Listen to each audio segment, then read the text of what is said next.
Hello, my name is Trigos Núñez Juan. This is GAC 014 Assessment Event 3. My name is Sabal Abrito Sebastian. This is GAC 014 Assessment Event 3. Today we're going to talk about education in the 21st century. The topics we're going to talk about are the advantages and drawbacks of co-education. A few questions that come from this is: should schools teach a foreign language in primary schools? This is mainly indulging in the territory of whether or not it should be mandatory or compulsory to learn a new language in primary school specifically. In addition, we're going to talk about how co-education helps or not students and the main reasons of them. First, what is co-education? According to the Merriam-Webster dictionary, co-education is the education of both male and female students at the same institution. Some people think this has many advantages, while others think it has many disadvantages. The benefits of co-educations is that, according to Strategic Council, the students tend to express better when they are presenting in their peers of the opposite sex. They are more likely to make friends, to sustain relations in a long term, and there are lower levels of harassment and bullying than in a school that is only for boys or only for girls. The drawbacks are that it can be distractful for students, and boys and girls are hard. The brain of both girls and boys develop in a different time. So, and also the methods of teaching have different impacts on boys and girls. So, a girl can learn differently from a boy, and boys tend to learn better in a dynamic environment.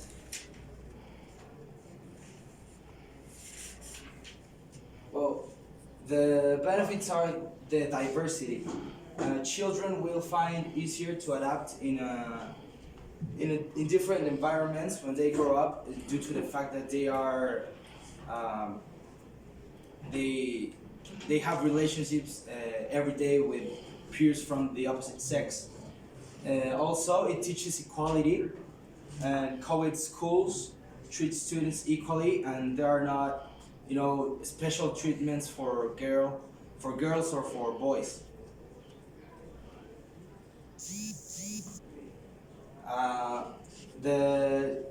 Children will find it easier to socialize with people from the other sex when they grow up, and they will find these interactions normal. We can see that students that come from only boys school or only girls school have many difficulties when interacting with people from the other sex, because these interactions are not normal for them. And also, it improves the communication skills. Since both men and women have different ways of communication, you can learn different social cues, and it can make your life easier when you grow up. Now, when talking about disadvantages, we have the main topic is the distraction. We know that sharing the same classroom with peers from the opposite sex can result in distraction, due to the fact that hormones, and we are sexually attracted to the opposite sex in most cases. So that's why it can be a distraction if you share the same class with peers from the opposite sex. Also, as I mentioned earlier, boys and girls are different. So the way of learning of boys, it tends to be more interactive, while girls can sit down, 3 or 4 hours uninterrupted, and they are still focused, and boys don't. Also, the brain develops differently in both men and women. There are many studies that show that the brain of the woman develops faster, so they can learn. I mean, they are more mature than men, so these different brain developments can affect the way students perceive the information. And also there can be early relationships. Long periods of interaction can lead to engaging in relationships and eventually sexual activities. So that is also a main disadvantage. Now we're going to talk about foreign languages. So, what is a foreign language considered as? Now, a foreign language is any form of verbal communication that the native speaker does not possess or has mastered over. Now, why is this important? It's mainly putting up the concept as to why it would be such an advantage to possess more than one form of language. Now, within school, the educative environment is essential to be able to convey an idea. And the more ways you can convey an idea, the easier it will be for you to develop both in education and in the work life. Now, schools around the world implement a forced type of learning where it's not really optional, but it's rather compulsory. And it expands, well, obviously it always starts at the native language, but it quickly expands over to, for instance, English, French, and other types of languages.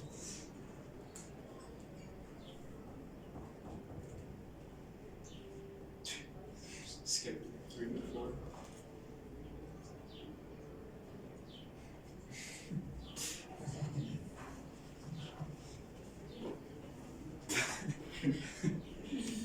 Well, anyways, there's multiple benefits. There's always been a discussion on these foreign languages, but the main thing is, for benefits, it's clear to see that there's a majority of them that come after the learning process. And starting, for instance, from primary school, when you start at such a young age, it's easier to master or to accumulate experience on learned language. However, it sometimes can lead to confusion between, for instance, your native language and the language you're speaking can lead to confusion since you're still mastering both. However, it does facilitate the learning of a new language starting from a younger age. It can provide, for instance, a service as curricular activity and begin indulging youths to form the neurological bonds, right?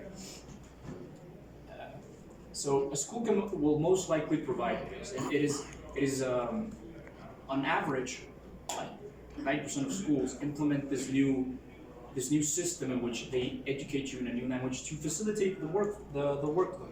Because the advantages of possessing a language further down the road open up a new way of possibilities in almost every single job, regardless of whether or not it is a local or international job. Having access to a wider curriculum of language, and especially in languages, it sometimes makes a difference between being hired and not being hired. Now, a few downsides.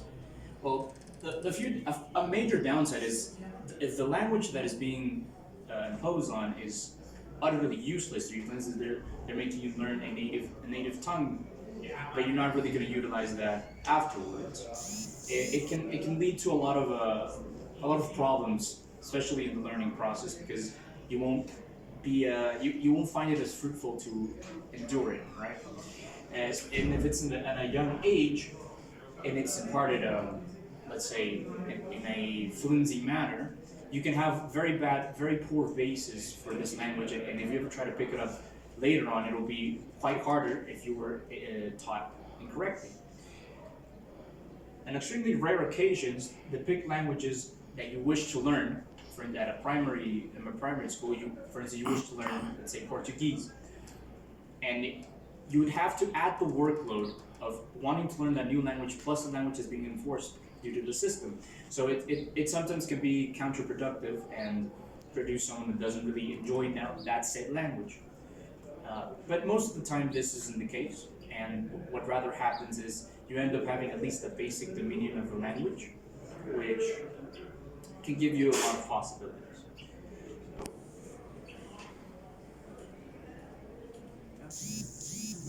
Well, most of the time, opportunities arise from communication, and that's why it's so essential to possess as many types of communication that you as much as you can harm or gain. And the more you have, the more possibilities. For instance, let's consider something local like law school. A firm of lawyers can really easily expand if they possess knowledge, for instance, on another language. They can analyze a new code of law, and from there they can stem out and branch out to other countries, which in turn augments the amount of profit and the amount of business they can provide. Or in any case, like an international company is a requirement that the more languages you possess, the easier it'll be to expand. Especially nowadays, for instance, Chinese is a very popular language, given that it's rising in the industry. And it's not easy at all. So I would have actually liked to learn Chinese at a younger age because it would facilitate dealing in businesses with them. So these are just a few things that being educated at a younger age can provide easier basis to continue on learning the language. Thank you. Any questions? No. So,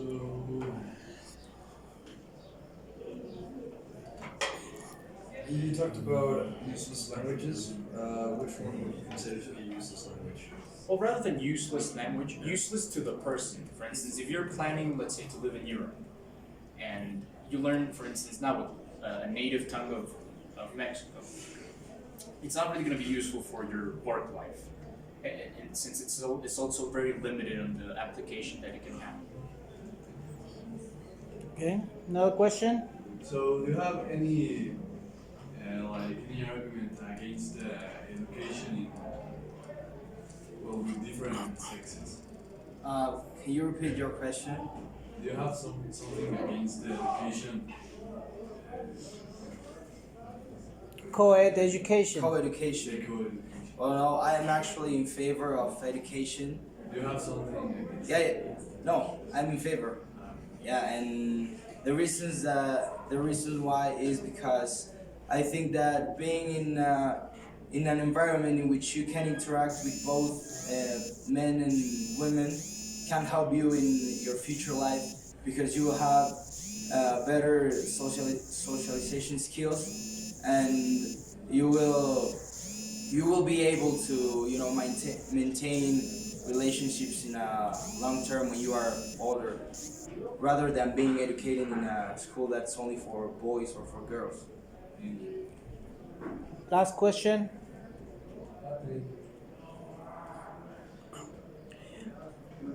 Well, there is a theory that says that when children should only be taught foreign languages after they are like 12 years old and not before, so as to let them be kids.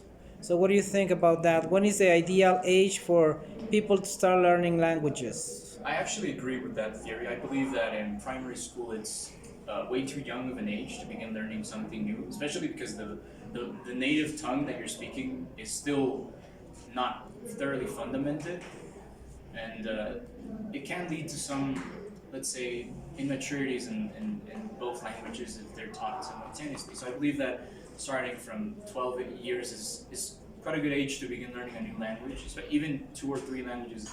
But it depends mostly on the individual as well, depending on their capabilities and such. But for a more generalized teaching, I believe that 12 years is an adequate age to begin.